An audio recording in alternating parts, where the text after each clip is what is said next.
Conmoción nacional por el secuestro y asesinato del pastor y empresario Óscar Núñez. Dolor, silencio y hermetismo viven los habitantes del barrio Nueva Esperanza en Yorito Lloro por el asesinato del religioso. Frente a sus hijos asesinan a pareja en el interior de su vivienda en Trujillo, Colón.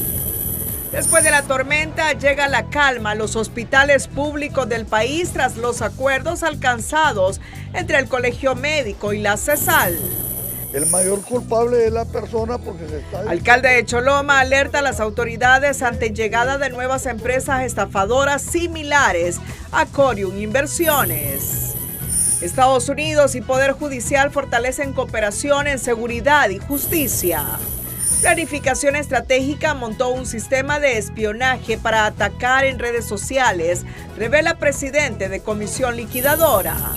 Esta noche en nuestro personaje 5 estrellas le contamos la historia del francés René Pauc, considerado el guardián de la memoria fílmica de Honduras.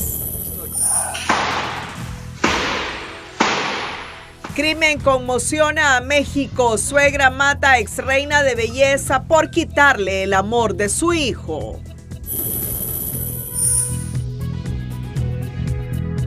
Este es su noticiero TN5 Estelar con Renato Álvarez y Cristina Rodríguez.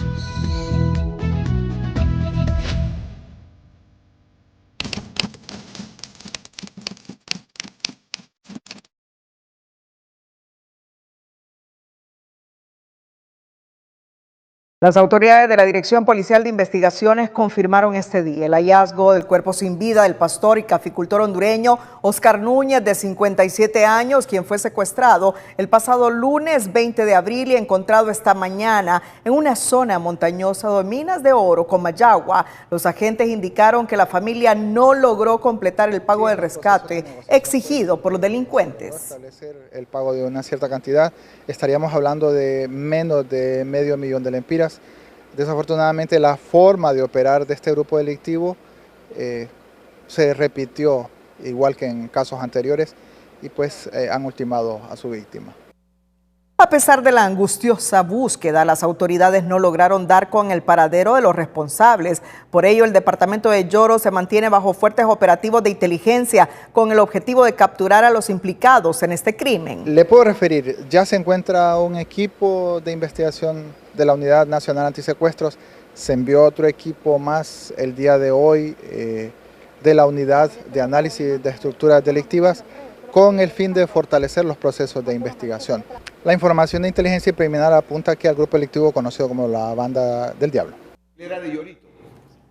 En una cuenta de redes sociales atribuida a esta estructura criminal se desmintió la información brindada por la DPI, asegurando que no son responsables del secuestro y muerte del pastor. El caso ha conmocionado a la comunidad de Lloro y deja en evidencia los altos índices de violencia en el país.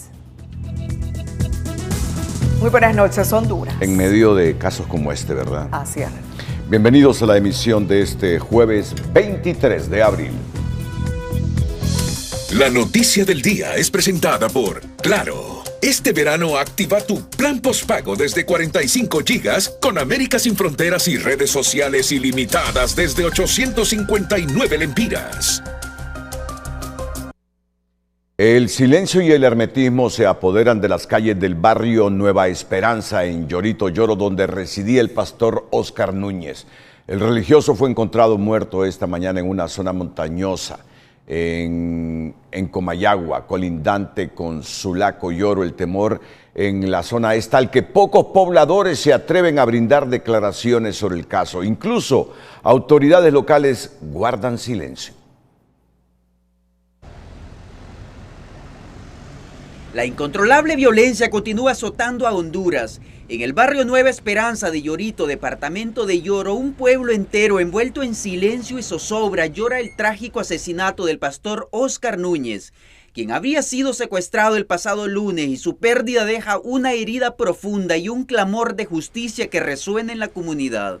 Él era muy servicial.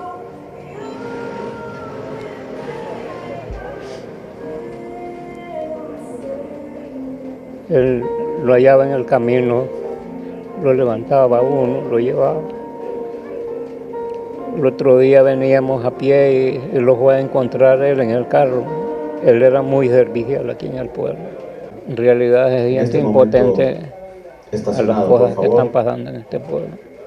El pastor fue secuestrado mientras se dirigía a su jornada de trabajo, cuando supuestos miembros del crimen organizado lo interceptaron y exigían 5 millones de lempiras por su liberación. Sin embargo, este jueves su cuerpo fue hallado sin vida en una zona montañosa de San José del Potrero, departamento de Comayagua, confirmando el peor desenlace para una comunidad que aún no asimila la tragedia. No tenía problemas con nadie, un hombre trabajador, ¿verdad? Y solo por hacer el mal, ¿verdad? Porque él no se metía con nadie. Así que aquí todo el mundo lo quería a él. 5 para las 3 de la tarde llegó el carro fúnebre con el féretro que portará el cuerpo del líder religioso y productor de café, mientras vecinos, amigos y miembros de la iglesia que lideraba lo esperaban en total hermetismo, pero con un profundo sentimiento y consternación. Lutados, nos sentimos muy tristes por la falta del amigo, porque deja buenos recuerdos aquí en el pueblo. Y sea Dios, pues, verdad, tomando el control en este momento en la familia, porque está destruida el corazón de la familia, porque jamás se pensó que podía haber pasado esto. Don Oscar no era solo un líder espiritual, era un rostro cercano, servicial, un padre ejemplar y una voz de consuelo para muchas familias a las que también brindaba trabajo. Hoy su ausencia se siente en cada esquina y en cada mirada de sus vecinos. Hemos oído mucho la comunidad por el comportamiento que él tenía. Era un buen hombre. El hecho se suma a una ola de crímenes atribuidos a la banda delictiva Cartel del Diablo que opera en la zona y es señalada por asesinatos a sangre fría, manteniendo en zozobra una población que ya no puede caminar con tranquilidad. Pero últimamente ya uno no puede salir a andar de noche. Sí, son cosas que ya no puede andar de noche uno ya. No puede salir porque cualquier cosa puede pasar. Telenoticia intentó obtener la versión de la autoridad policial local, pero se indicó que no podían pronunciarse por órdenes superiores, mientras la familia, entre el dolor y la fe, se aferra a Dios y espera que llegue la justicia divina. Todo un pueblo consternado lo describen como un hombre de conducta intachable, servicial, humano, hijo de Dios. Y ahora lamentan su partida. Danilo Hernández, Telenoticias.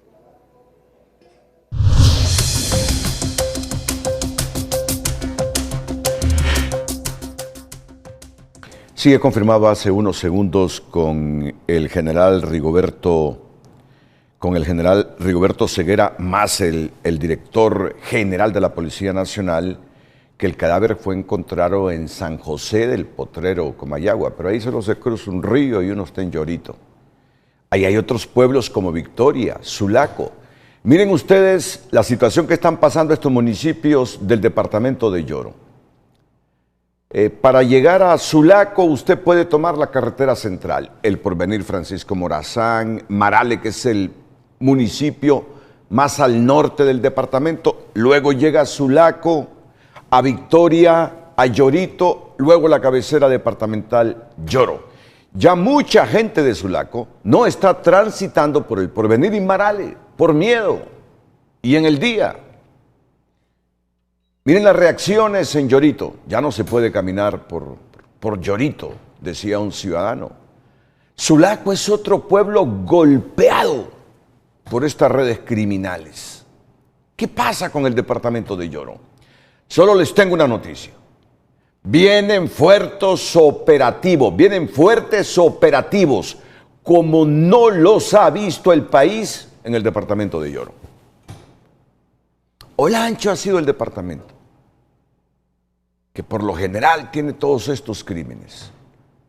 No es que han cesado, ahí siguen también las redes criminales en Olancho. Pero Lloro se ha descompuesto. El departamento de Lloro se ha descompuesto y desde ya lo anuncio, vienen fuertes operativos en el departamento de Lloro. Este cártel que le llaman el Diablo ya son 2, 3 crímenes en los que sus voceros, yo no los conozco, pero es lo que se transmite, dicen que la DPI le responsabiliza a ellos y que no son ellos. Miren hasta dónde ha llegado la situación en ese departamento de Yoro. Pero hoy es un parte de aguas, es un momento de inflexión con el secuestro y asesinato de este pastor de nombre Óscar Núñez, de 57 años. Cristina. El secuestro y asesinato del pastor y cafetalero Óscar Núñez en Yorito, Yoro, reaviva las exigencias de la población por mayor seguridad. También se interpreta como un desafío a la autoridad, ya que el departamento de Yoro es uno de los intervenidos por la Secretaría de Seguridad según distintos sectores. El asesinato del pastor evangélico y cafetalero Óscar Núñez, a pesar de haber pagado casi $500,000 de lempiras de los 5 que exigían los secuestradores, coloca a la Secretaría de Seguridad y a la Policía Nacional frente a una prueba de fuego: responder con resultados contundentes ante el regreso de delitos graves que vuelven a sembrar miedo en la población hondureña. La Policía Nacional va con todo, ¿verdad? Va con el brazo fuerte, vamos con todo, ¿verdad? Con todas las unidades especiales de la Policía Nacional hasta poder dar con el paradero de estos individuos, ubicarlos, capturarlos y posteriormente remitirlos ante las autoridades competentes. Desde el pasado lunes, la unidad antisecuestros mantiene activas las pesquisas científicas, rastreo de llamadas, revisión de indicios y levantamiento de evidencias para ubicar y capturar a los responsables en un caso donde ya no caben respuestas parciales ni investigaciones sin resultados. Yo creo que esto es una emergencia, ya secuestro, extorsión, robo de vehículos, muerte de mujeres. Entonces yo creo que aquí ya se necesita el apoyo de las Fuerzas Armadas de Honduras y de la Policía Nacional, que incremente ya lo que es la labor de inteligencia para destruir o desarticular estas bandas de secuestradores. Analistas y criminólogos advierten que el secuestro, delito que había disminuido en Honduras, reaparece con fuerza en zonas rurales como Yoro, acompañado de extorsión, homicidios y control territorial de bandas criminales, lo que exige más presencia operativa, inteligencia y acciones de choque contra estas estructuras. Lo que indica es un reacomodo del crimen organizado. Recordemos que esto es de manera transnacional, ha habido capturas de jefes importantes, entonces las células internas también se están reacomodando. Entonces, claro, el hecho de la impunidad y la poca investigación o el poco interés quizás en criminalizar estos delitos y estas bandas, desarticularizarlas, eso es un incentivo para estos grupos delictivos organizados para seguir delinquiendo y cometiendo estos delitos. La ciudadanía exige capturas, judicialización y una respuesta ejemplar contra quienes pretenden poner el secuestro como centro del terror en Honduras.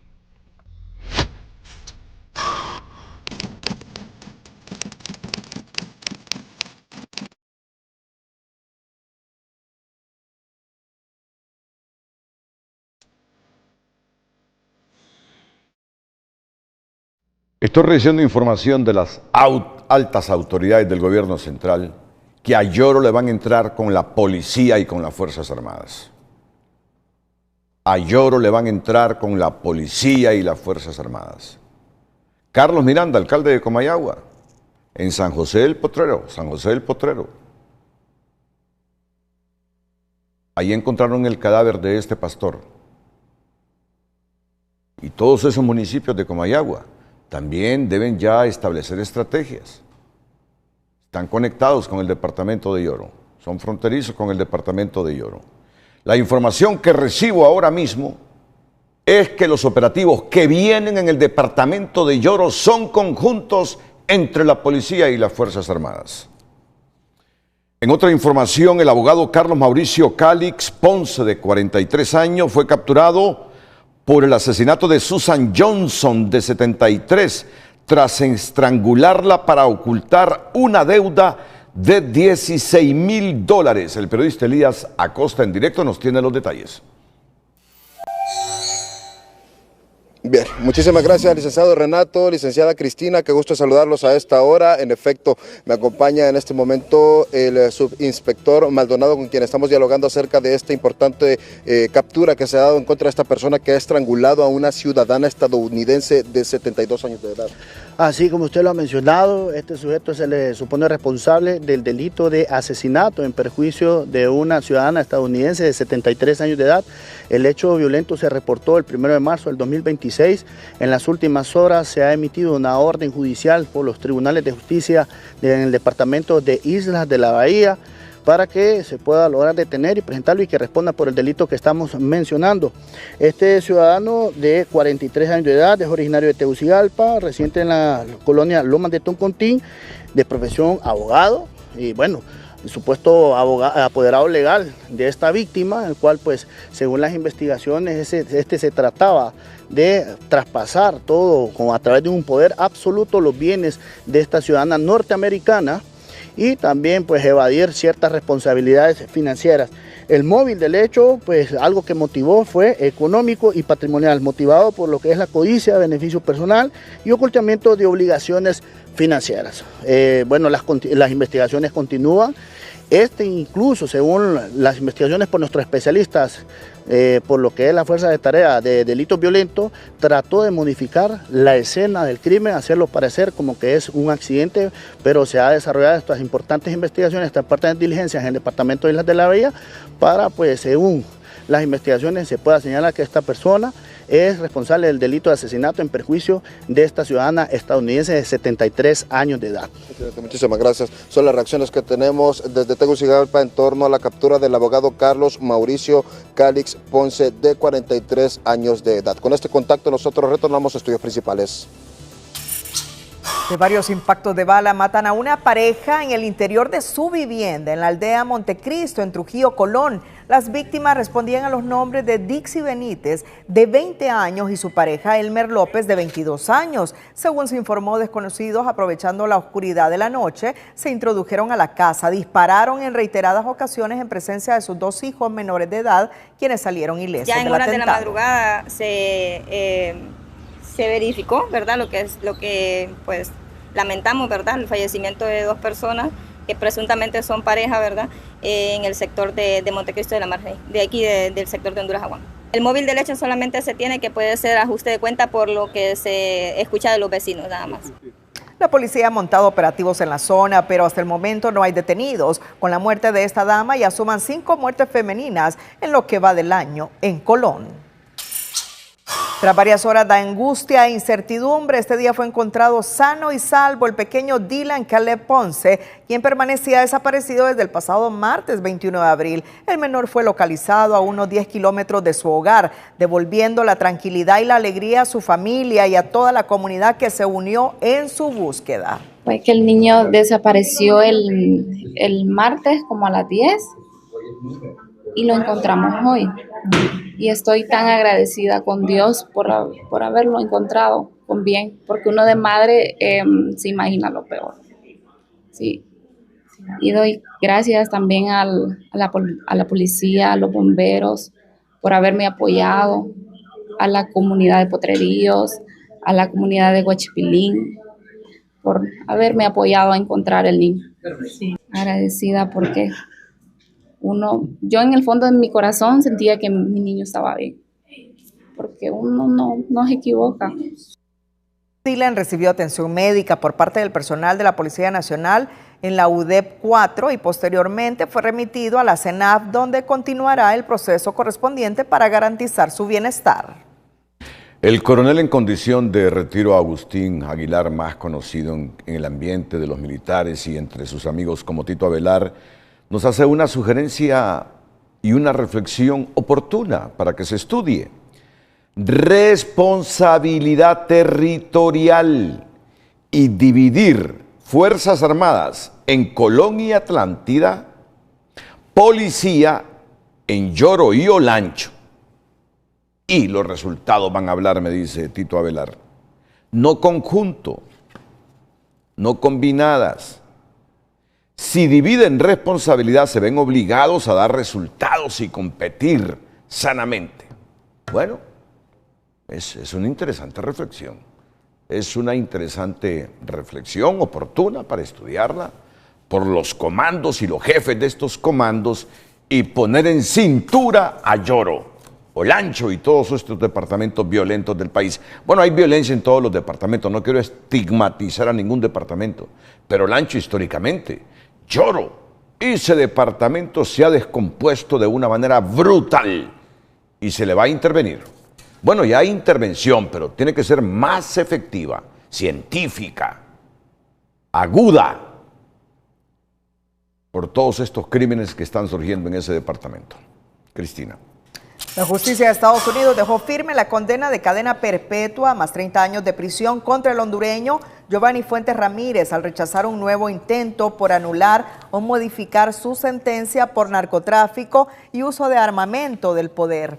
El juez federal Kevin Castle de la Corte del Distrito Sur de Nueva York concluyó que no existió violación de derechos constitucionales durante el proceso y negó por completo el recurso presentado por el condenado, cerrando además la posibilidad de nuevas apelaciones bajo la figura de indigencia. Fuentes Ramírez fue sentenciado en 2022 tras ser declarado culpable de conspirar para enviar cocaína a territorio estadounidense, además de utilizar armas de guerra en operaciones del narcotráfico. Su caso expuso presuntos vínculos entre estructuras criminales y figuras políticas hondureñas. Esta resolución es un mensaje para quienes sean señalados por narcotráfico y enfrenten procesos de extradición. Deben entender que en manos de la justicia estadounidense el margen de maniobra se reduce al mínimo.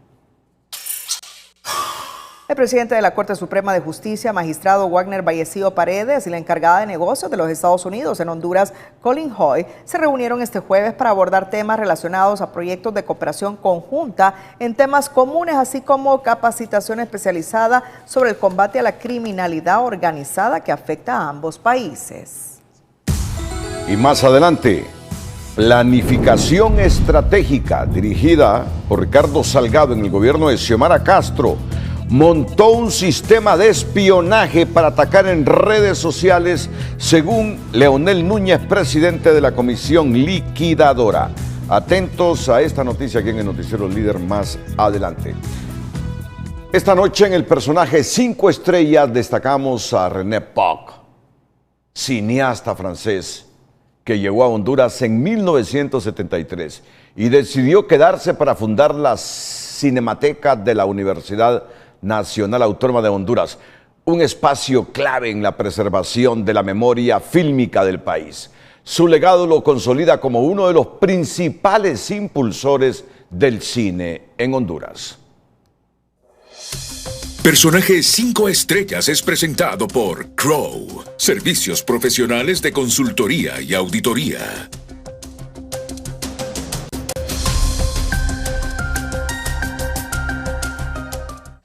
Chica, eso a mí me hace la vida difícil usted. En un país donde muchas historias se pierden en el tiempo, hay quien ha hecho de su vida una misión, rescatarlas. Esa es la historia de René Poc, un cineasta francés que llegó a Honduras en 1973 y decidió quedarse para siempre. Ya ese país me entró en la piel, que yo quiero, pues, es mi segundo país. Yo como hondureño, o sea, ya la sopa, mondongo, no que hago mucho en mi casa, como no mucho, pero bien. Pero sí, si me viene con frijolito recién hecho, mantequilla y una tortilla fresca, yo nunca se la voy a negar. Su amor por el cine surgió durante su niñez en la ciudad de Burdeos, donde comenzó a realizar sus primeras filmaciones que evocan momentos familiares y con sus amistades. Pero su pasión por el séptimo arte lo llevó a entender que más allá del entretenimiento, las imágenes también son memoria. Y fue esa convicción la que lo impulsó a fundar la Cinemateca de la Universidad Nacional, un espacio dedicado a preservar la historia fílmica del país. El cine representa mi vida, porque es lo que yo, como dice, sentido en mi vida. Y la Cinemateca es precisamente lo que me permite conservar todo lo que se ha hecho en cine en Honduras, para que eso quede realmente, que la gente tenga referencia de cómo era su país antes, cómo era su gente como decir, el sentir, porque las entrevistas, los problemas políticos y todos todavía están grabados y los tenemos a la disposición del público. A lo largo de los años, su trabajo ha sido clave para rescatar material audiovisual que de otra forma se habría perdido. Desde documentales hasta registros históricos, su labor ha permitido que nuevas generaciones puedan ver, entender y conectar con su propia historia. Rescatamos desde los años 40 hasta el año 2020, ahorita, material de un valor increíble, tanto cine como video y de gente, digamos, de hondureños del extranjero y bueno, todo lo que se pudo recuperar sobre Honduras. Pero su aporte va más allá de conservar archivos. René Pauk también ha sido un formador, un promotor del cine como herramienta de educación y un defensor de la cultura en un país que lo adoptó y donde los espacios para el arte son limitados. El Mundo Garífuna, que es el primer documental que hicieron en Honduras. Después, sobre José Cecilio del Valle, que eran los 12 años de su nacimiento, y una cuestión organización campesina sobre las cooperativas y otra sobre ritos y magias de Honduras, que prefiguraba, si puedo decir, lo que iba a ser un poquito más tarde y que va a ser realmente la película icónica de mi carrera como cineasta ya con los pueblos originarios, que fue Maíz, Copal y Candela en 1983. Su historia es la de un hombre que sin haber nacido en Honduras decidió hacer de este país su casa y de su memoria su legado. Por su compromiso, su pasión y su lucha por mantener viva la historia cinematográfica de Honduras, René Pauk es nuestro personaje 5 estrellas. Gabriela Lobo, Telenoticias. El presidente de la Comisión Liquidadora, Leonel Núñez, sorprendió este jueves al revelar que la extinta Secretaría de Planificación Estratégica, liderada por Ricardo Salgado, llegó a manejar un sistema de espionaje para atacar a adversarios. Si el sistema es para verificación de rostro, de voz, de nombres, entonces prácticamente estamos hablando de un sistema de espionaje en donde la misma gente que trabajó en planificación pueden dar testimonio que había una unidad en donde estaba conformada por cubanos, en donde no entraba nadie, en donde la directora de los medios de comunicación estatales era una venezolana. Según Núñez, cada vez que se escribían palabras claves en contra del gobierno de Libre, en redes sociales la plataforma se activaba de inmediato. A través de la Secretaría de Planificación Estratégica. Más de 175 millones de lempiras destinados a garantizar la jubilación de miles de hondureños habrían sido utilizados para pagar médicos cubanos y asesores venezolanos, según revela la Comisión Liquidadora. La denuncia salpica a Injupen, Imprema y la Secretaría de Planificación Estratégica, mientras jubilados exigen investigación y responsables. La Comisión Liquidadora revela que durante el gobierno anterior más de 175 millones de lempiras habrían sido utilizados cada año para pagar médicos cubanos, asesores venezolanos y otro personal extranjero, y que según denuncian se manejó bajo cláusulas de secretividad. De los cuales 35 millones los daba Injupen, 35 millones lo daba el Imprema y 105 millones lo daba Planificación Estratégica. Esto era un convenio que estaba con la Organización de Estados Iberoamericanos, en donde ellos se hacían cargo de la administración, contratación de médicos cubanos, profesores cubanos.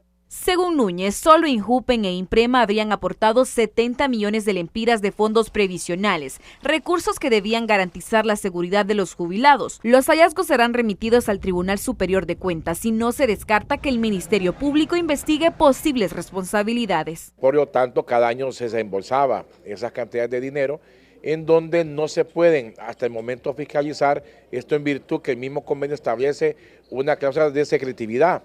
Esto quiere decir que el Estado no podía tener acceso ni a nombres, montos de aquellas personas que eran contratadas. Jubilados del Poder Ejecutivo y del Magisterio reaccionaron con indignación. Aseguran que esos fondos no son del gobierno, sino del aporte de los trabajadores y de sus pensiones. Exigen una auditoría forense y que se castigue a los responsables si se confirma el desvío. Si Amable hizo esto de sacar esos fondos para pagar estos médicos, le pedimos nosotros a la Fiscalía que proceda, porque es condenable utilizar fondos que son de previsión para pagar extranjeros aquí en el país. El dinero de Imprema es un dinero privado. Es un dinero privado, es precisamente de los afiliados que mensualmente están cotizando.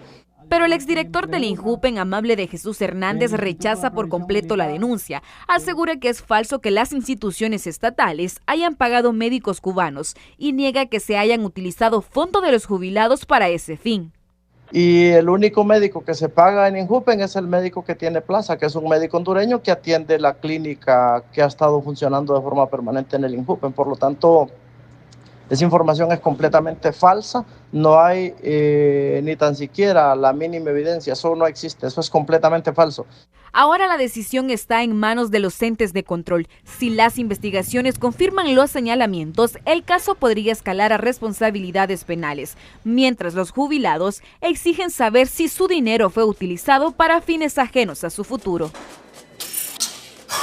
El Consejo Nacional Anticorrupción informó que avanza en la construcción de una política pública anticorrupción en Honduras, actualmente en etapa de consulta con distintos sectores del país. El proceso liderado por la Procuraduría General de la República busca fortalecer la capacidad del Estado para prevenir, investigar, sancionar y reparar los efectos de la corrupción. En las primeras jornadas participaron organizaciones de sociedad civil, sectores juveniles, de mujeres, personas con discapacidad, población LGTBIQ+, patronatos, además de entidades como ASJ, FOSDE, ASONOC, FOPRIDE y RDS. También se incorporó el sector académico con universidades junto a gremios como el Colegio de Periodistas y el Colegio de Economistas. El CNA destacó que estas consultas buscan construir una política más sólida, plural y representativa y anunció que el diálogo continuará con nuevos sectores. Hospitales retoman atención tras 15 días de asambleas informativas. Los hospitales públicos retoman sus actividades. Miles de pacientes que esperaban cirugías, citas o atención médica comienzan a ser atendidos. El acuerdo entre el Colegio Médico y la Secretaría de Salud pone fin al conflicto, mientras la población espera que prevalezca el diálogo y no se repitan estas paralizaciones. En los pasillos del Hospital Escuela, la calma comenzó a regresar. Pacientes que durante días se encontraron consultorios cerrados y citas suspendidas volvieron a hacer fila con la esperanza de ser atendidos. Sí, porque ahorita bueno, me atendieron y me dan otra cita para dentro de 2 meses. O sea, como tengo una hernia, tiene que haber más comunicaciones tanto con los médicos y tanto con los que les toca pagar, pues para que esto nos miremos afectados también nosotros los pobres. Sí, porque solo estamos esperando que los atiendan, ya los agarraron los papeles, gracias a Dios. La reactivación de las consultas es recibida con alivio por quienes, como doña Elvira, esperaron estos días para retomar sus procesos médicos. Pues hoy sí regresó a la normalidad. Yo no había podido sacar una cita que necesitaba desde hace como 2 semanas y media. Y no había podido venir por eso, porque yo escucho las noticias en Canal 5 o en Canal 3. Y entonces vi que estaban hasta hoy amanecieron realmente dando consulta. Para la ASJ, el acuerdo entre el gremio médico y las autoridades genera optimismo porque el diálogo evitó que la crisis se prolongara, pero advierten que no se puede normalizar que cada cierto tiempo los pacientes quedan atrapados en conflictos. Nos preguntamos como sociedad civil, ¿quién va a resarcir ese daño? ¿Quién va a recuperar esas pérdidas? ¿Quién va a responder por todo ese daño? No es justo lo que le ha pasado a los pacientes. Deben reflexionar sobre el impacto y el daño que nos deja. Los acuerdos alcanzados incluyen el pago de salarios pendientes en un plazo de 20 días, la revisión de contratos y el compromiso de evitar represalias contra los médicos que participaron en las asambleas. Vamos a darle continuidad a este tipo de reuniones en estas próximas semanas en conjunto con el Colegio Médico para saber de manera fehaciente el número total de médicos, el salario que ellos reciben. Este acuerdo llega después de 15 días de protestas que afectaron consultas, cirugías y la atención de miles de pacientes en todo el país. Regresó a la normalidad la atención en los hospitales públicos, pero el desafío sigue siendo el mismo: garantizar medicinas, insumos y equipos que brinden una verdadera atención real a los pacientes y no solo una consulta más. Carolina Martínez, Telenoticias. Para el presupuesto del 2026, la Secretaría de Salud recibió un incremento de 2.000 millones de lempiras, alcanzando una asignación total de 31.275 millones para este año. El director de la ASJ, Carlos Hernández, cuestionó la efectividad de estos recursos tras denunciar que en los últimos 4 años se dejaron de ejecutar más de 7.000 millones de lempiras que ya estaban disponibles en el sistema. ¿De qué sirve aumentar el presupuesto si no tienen capacidad de ejecutar? Y sorpréndase que los renglones donde más ineficiencia hubo fue en el tema de medicamentos, o hicieron modificación al final del periodo, ya cuando está terminando el año. Por ejemplo, el programa ampliado de inmunización lo dejaron en 0. Queremos administradores verdaderos que sepan cómo administrar, cómo planear de manera estratégica, pero no tenemos eso. Hernández reconoció que esta secretaría efectivamente requiere del presupuesto, pero enfatizó que el problema radica en la falta de capacidad técnica para gastarlo. Todos podemos pasar esta situación. No hay nadie, claro, hay excepciones, porque hay personas que han trabajado fuerte, han generado riqueza y no necesitan de este escenario. Pero la mayor parte no estamos clasificados en esa categoría. Hoy estamos solicitando ayuda para el tratamiento contra el cáncer del abogado Gerardo Martínez. El apoyo que le demos puede marcar la diferencia. Sé que hay miles de hondureños en este escenario, pero bueno, no podemos abarcarlos a todos en este momento. Nos concentramos en el caso del abogado Gerardo Martínez. Como dice el texto, nuestro padre ha sido diagnosticado con cáncer avanzado. Recientemente fue sometido a una cirugía cerebral, craneotomía, y ahora necesita iniciar radioterapia y tratamiento oncológico urgente. Los costos de medicamentos, estudios y terapias son muy altos y como familia necesitamos de tu apoyo para poder continuar con su tratamiento. Cualquier ayuda suma, dice la familia, que agradece el apoyo y la difusión que hacemos ahora. Y ahí están las cuentas de BAC y FICOSA para contribuir con la salud del abogado Gerardo Martínez, padre de una histórica periodista de Televicentro, Victoria Martínez. Así que la solidaridad del pueblo cumplimos con nuestra misión. Quisiéramos ayudarle a cada hondureño y hacer este anuncio a cada hondureño que está pasando dificultades. Pero es difícil, pues, es difícil. Pero hoy, en el caso del abogado Gerardo, que represente a todos los hondureños que necesitan de la asistencia, deberíamos tener mejores hospitales públicos para evitar estos escenarios, mejor seguro social para evitar estos escenarios, porque seguramente es un asegurado, Yo espero que el país algún día responda eficientemente con el seguro social, el hospital al menos, si no con nuestras pensiones, al menos que funcione el hospital del seguro social. Y no digamos los hospitales públicos, el Catarino, el Leonardo, el Escuela, el Hospital San Felipe. Así que esperamos la solidaridad con el abogado Gerardo Martínez. En otra temática, mientras el Procurador General advertía que no deben contratarse personas con demandas activas contra el Estado, en aduanas ocurre lo contrario. Su director, Marco Tulio Abadí, mantiene desde 2022 una demanda contra la misma institución que hoy dirige. Se estima que al menos 8 casos similares se registran en la actual administración.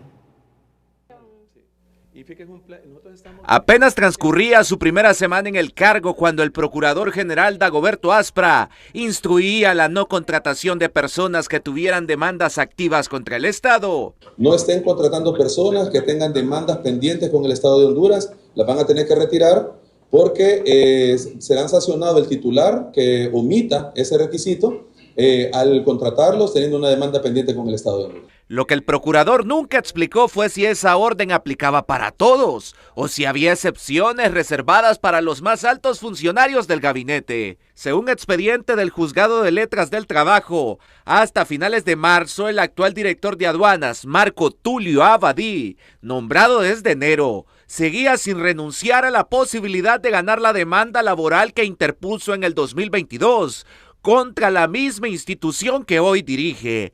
Una jugada que para expertos laboralistas resulta abiertamente incompatible, porque aunque el derecho al trabajo es constitucional, el problema es el evidente conflicto de interés, puesto que Abadí cobra como director y reclama como demandante. Entonces estoy sacando doble beneficio con un mismo patrón.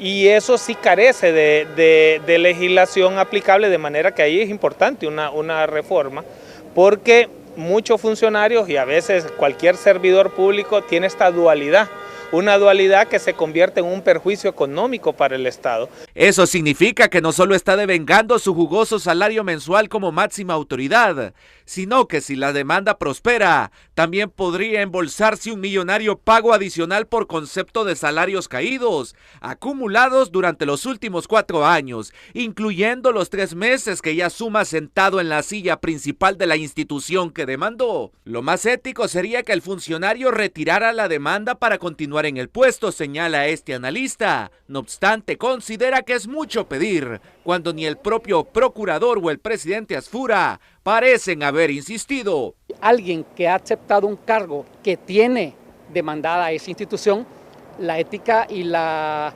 responsabilidad diría no aceptar ese cargo, porque no puedo ser juez y parte en eso. Pero lastimosamente los políticos hacen lo que se les antoja y lo que más les conviene. Telenoticias buscó la versión de Marco Abadí mediante diferentes vías, incluyendo el Departamento de Relaciones Públicas de Aduanas, pero no recibió respuesta. No es el único caso de este tipo en la actual administración, pues según conoció TN5, hay varios funcionarios en situaciones similares, lo que obliga al gobierno a actuar sin privilegios. José Miguel Álvarez, Telenoticias.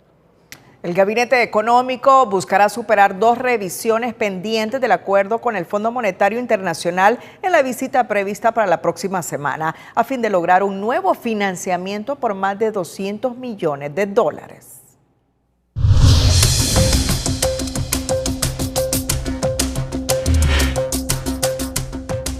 Honduras se someterá a un nuevo examen con el Fondo Monetario Internacional y de superarlo tendrá acceso a $240 millones en financiamiento, más de 6.300 millones de lempiras. De resultar favorablemente y de pasar lo que los indicadores del fondo nos tienen ya contemplados, pues Honduras va a ser un país que va a poder optar a unos fondos en los que vamos a poder tener acceso a apoyos presupuestarios que andan en los $240 millones.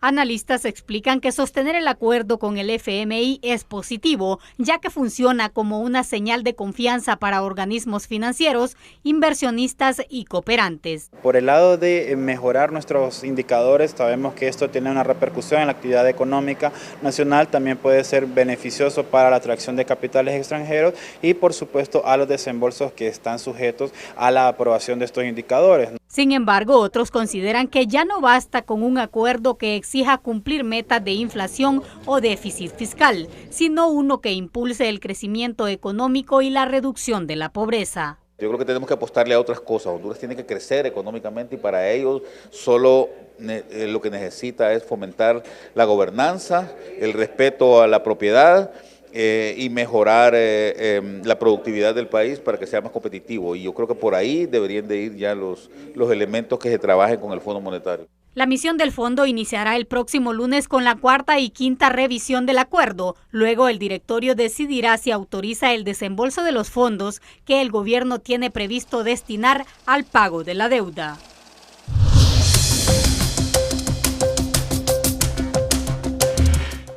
El presidente de la Asociación de Energía Renovable, Eduardo Benatón, aseguró que las autoridades gubernamentales hablan de planes para rescatar la ANE, pero hasta ahora todo ha quedado en discurso porque a su criterio no hay voluntad política ni liderazgo. Se está hablando del Plan Nacional de Reducción de Pérdidas, de la UTCD, de hacer un mejor esquema de distribución, pero ya tenemos que pasar del discurso al hecho. Y eso tampoco se va a lograr si no hay decisión, si no hay voluntad política, si no hay liderazgo. Y hasta ahorita, pues lo que nosotros estamos sintiendo es de que esto está caminando demasiado lento. Sin empezar a hacer las cosas ya, estamos a la inercia, estamos como que no hubiera alguien al mando.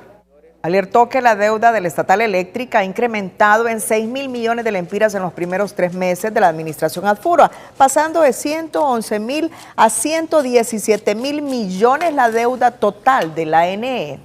El gobierno anuncia que el subsidio a la energía será focalizado a fin de reducir de 950 a 400.000 la cantidad de usuarios beneficiados con el programa Energía Gratis. La revisión está en marcha y esperan aplicar los cambios a partir del 1 de mayo.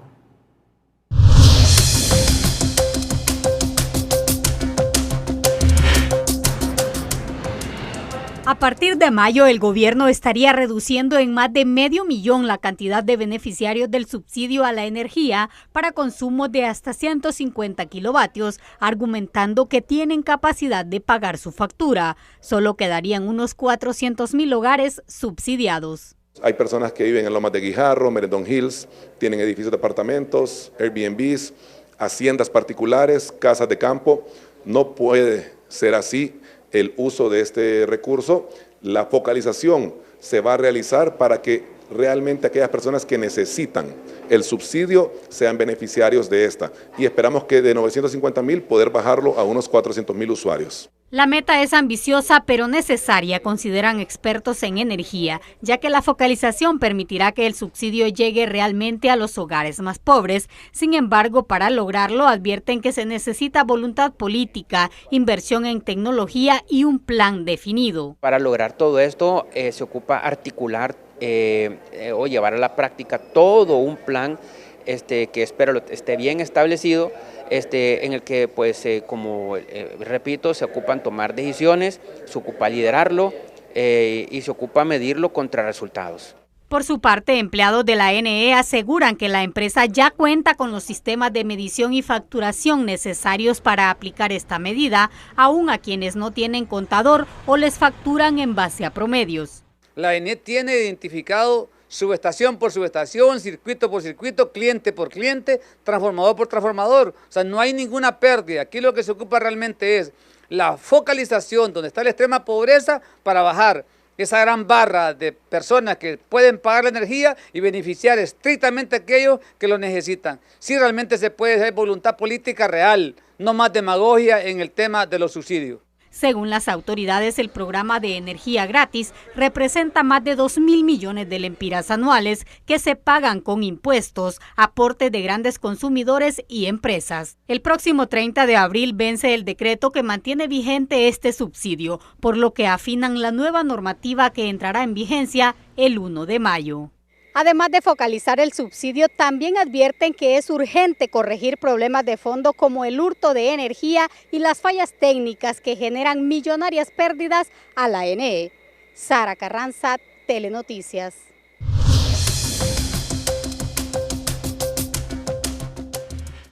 A propósito del 1 de mayo, el Consejo Hondureño de la Empresa Privada recordó que el Día Internacional del Trabajo es feriado nacional obligatorio y deberá gozarse en esa misma fecha, sin posibilidad de traslado al lunes siguiente. El COEG explicó, según la ley, esta fecha está excluida de los feriados que pueden moverse, por lo que los trabajadores deberán disfrutarlo el próximo viernes. Además, aclaró que las empresas que por la naturaleza de sus operaciones requieran que sus trabajadores laboren ese día, deberán pagar el doble del salario correspondiente conforme a lo establecido en el Código del Trabajo. El sector privado también reiteró su llamado a fortalecer el diálogo social, el respeto a la legislación laboral y la generación de empleo formal como base para el desarrollo del país. ¿Qué harás tú? Nosotros nos toca pagar doble. No, yo no te pregunté eso, te pregunté si el viernes o lo vas a posponer. No, Renato, El viernes está el viernes, bien. sí. O sea, no se traslada para el lunes. No lo vas a trasladar, pero vas a pagar Pero nos doble. toca trabajar, así que hay que pagar doble. Correcto, así es. A nosotros también nos toca trabajar. Si no, no hay noticiero. Sí, así es. El fuerte verano que se aproxima en el Valle de Sula ya genera preocupación en el sector energético. Empresarios advierten que el país no debe depender solo de la generación fósil y que urge apostar por las energías renovables. Para enfrentar el déficit energético en el Valle de Sula y mitigar los llamados racionamientos, empresarios del rubro sugieren a las autoridades apostar por la energía renovable, ya que el precio de los combustibles continuará afectando el bolsillo de los hondureños. Que tenemos la misión de descarbonizar la economía porque somos muy dependientes de energía térmica y de combustibles, que en estos momentos nos desnudan ante una crisis mundial de los precios de los combustibles.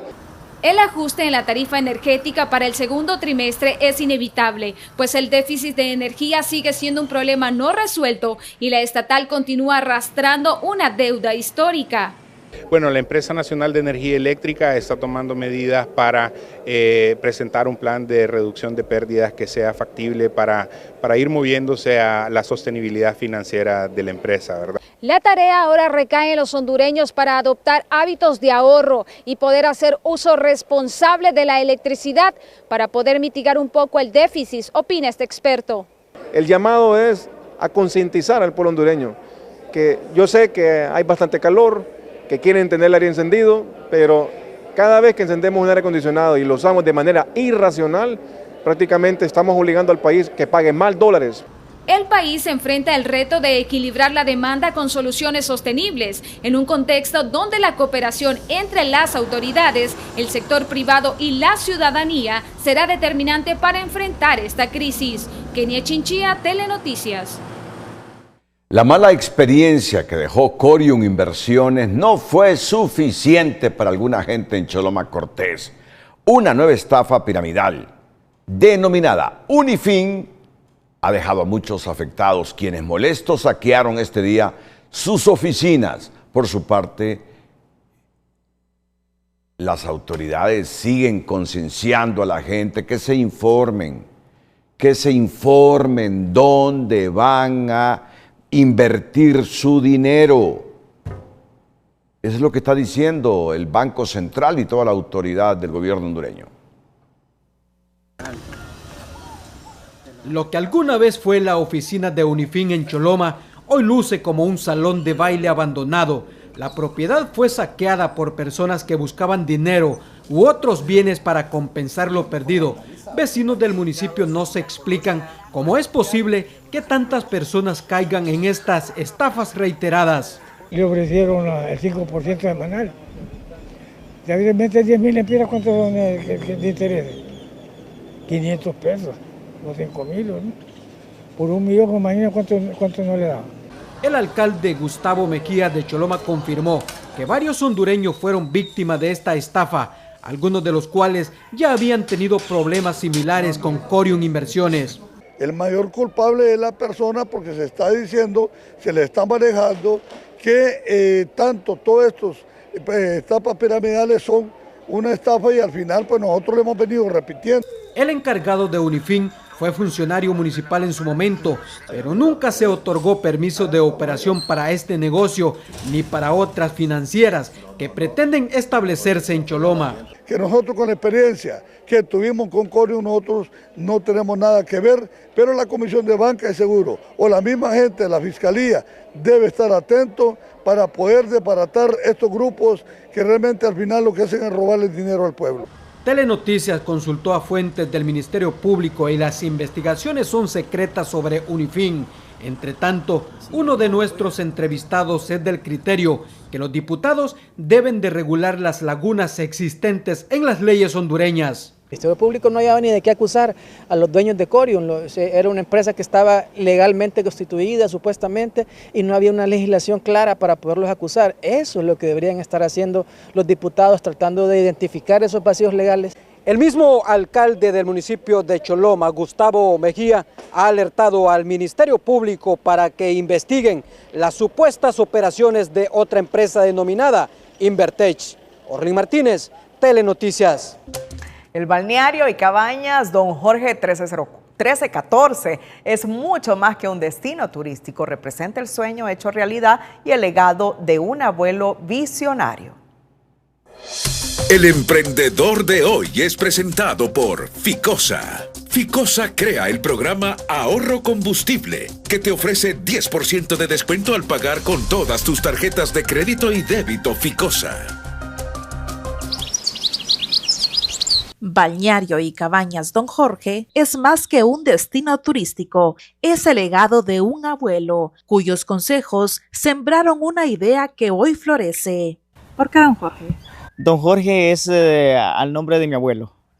Memoria al nombre de mi abuelo fue quien nos impulsó a esto, pues de quien tuvimos el apoyo fundamental, lo que es el previo para poder hacer lo que es el balneario y restaurante. Y pues implementamos lo que es cabañas. Aquí, cada rincón invita a desconectarse, respirar aire puro y disfrutar de la tranquilidad del campo hondureño. Contamos con cabañas dobles, cabañas sencillas.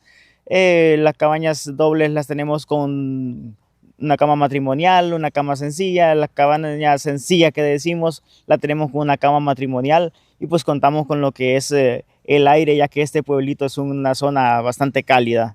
Rancho Don Jorge abre sus puertas a quienes buscan experiencias auténticas, rodeadas de historia, cultura y hospitalidad.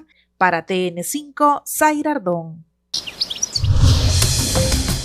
El diputado liberal Alberto Cruz no se anduvo con rodeos para insinuar que en ese instituto político estarían dispuestos a respaldar como funcionarios ante el CNE y TJE a candidatos de Libre que no sigan la línea del coordinador general Manuel Zelaya.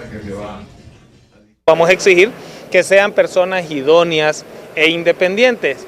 Idóneas para que cumplan los requisitos que dice la Constitución de la República y en el caso de la independencia es que no dependan de los intereses partidarios y principalmente los dictados por el coordinador nacional de ese partido, porque si no lo que estaríamos haciendo es dando un cronograma para una siguiente crisis en el nuevo proceso electoral.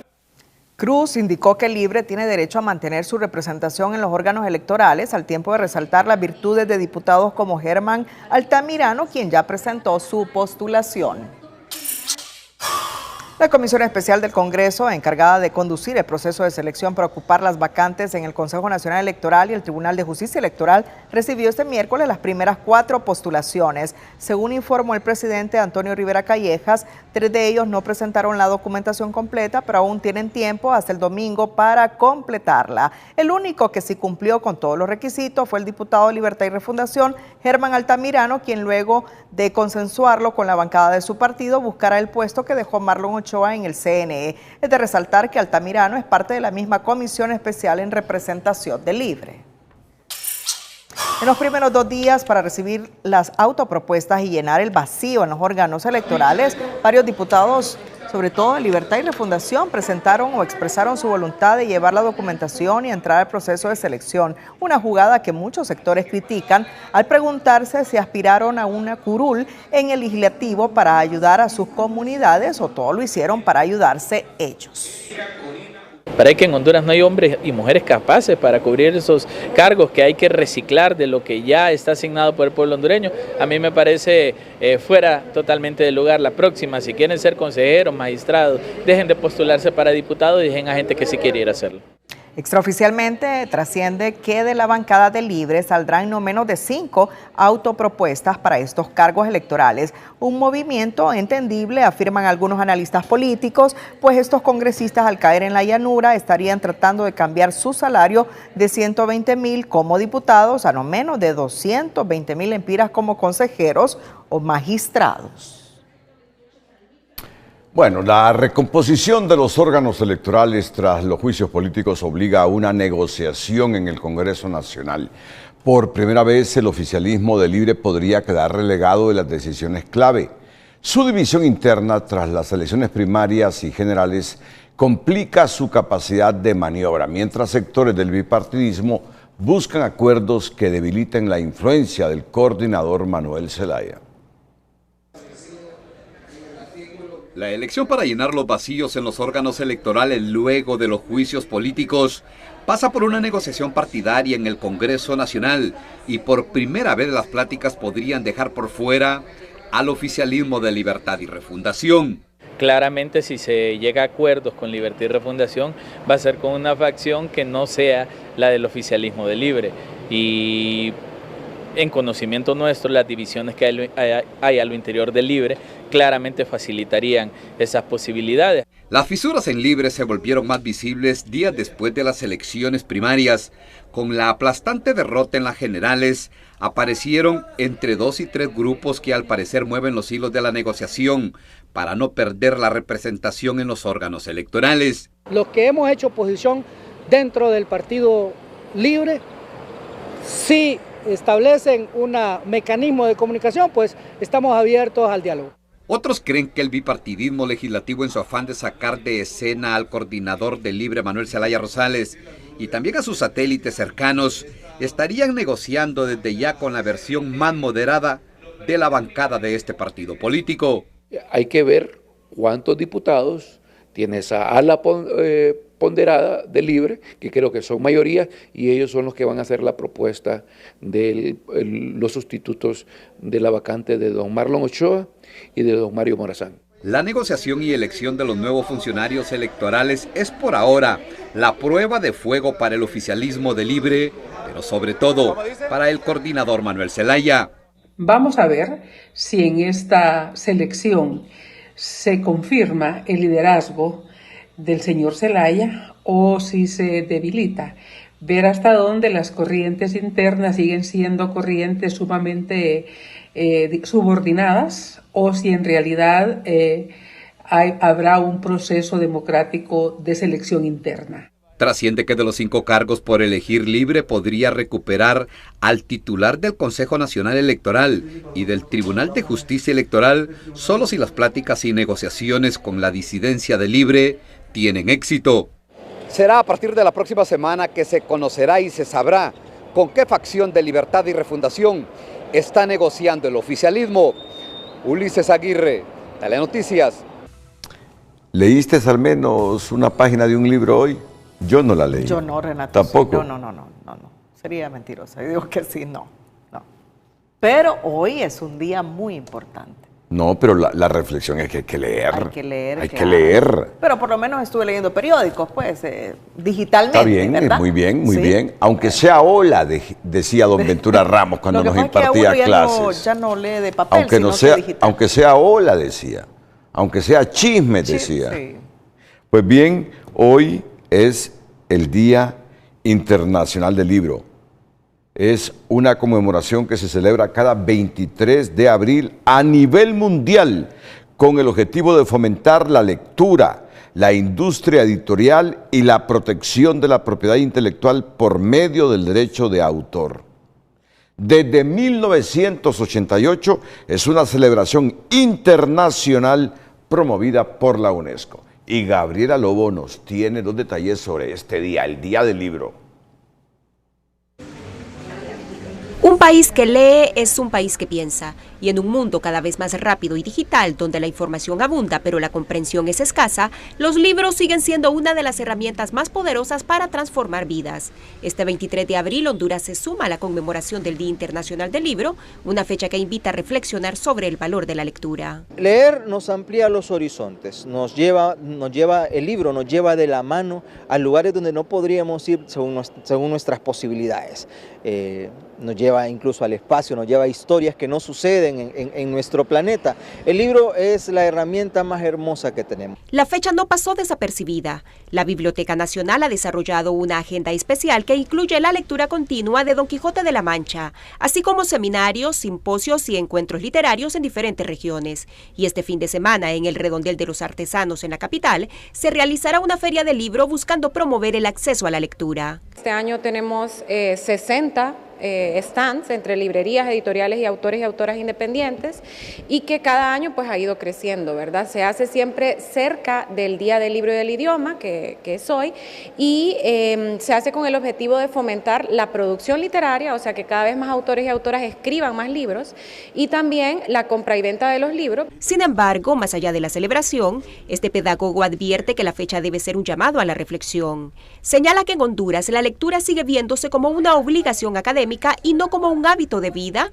lo que limita el desarrollo educativo y social. En nuestra población, aún la población alfabetizada, podemos leer, digámoslo, hablando en conceptos técnicos, pero no entendemos. Si usted ve estadísticas y le dice que tantas personas han leído tales libros, habrá que ver cuántos de esos libros son porque son obligatorios en la escuela, o sea, cuántas personas en realidad disfrutan de una lectura.